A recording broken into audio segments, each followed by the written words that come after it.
I was a live-in nanny for this family in New York City, and they took a trip down to the Caribbean, and it was all inclusive. Everything's included. So anything you eat or drink, and then they had a ton of water sports. And every day I had a little bit of time off, and I would go down, and I tried water skiing, and I did it as much as my body could handle. But this particular day I'm exhausted, so I use my time off to like go walk along the beach, and I meet this guy, and I start chatting with him. Imagine that. And I tell him my life story, and then he's like, hey, have you ever been spearfishing? And I'm like, no. And he's like, do you want to go? And I'm like, yes. And he's like, well, get in my little boat. So I get in his boat. I know I'm an idiot. This could have been a Law and Order episode.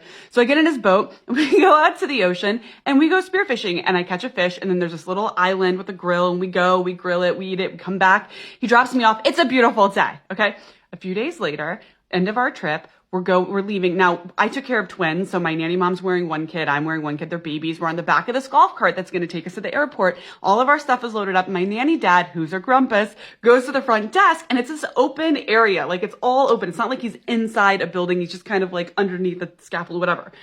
So he's checking out, and all of a sudden he's like, Michelle, did you charter a boat? And I'm like, no. And he's like, it says here you chartered a boat. And he's like, what is this for? Spearfishing? Did you go spearfishing? And I was like, and I look at my nanny mom, and she's like, she just starts to lose it. And he's like, my nanny chartered a boat. And he's like yelling at the front desk. And he's like, I can't. And he's like going on. And I'm like, I'm so sorry. I'll pay you back for all that. I have no idea how much money it cost. She thought it was hysterical. She was like giggling under, like trying to keep it together. And I was like, I'm so sorry. I'll pay you back. And she was like, it's not necessary. And I just remember him like giving me the stink eye coming back, and he got in the golf cart and he was like mumbling under his breath, and I just kept apologizing.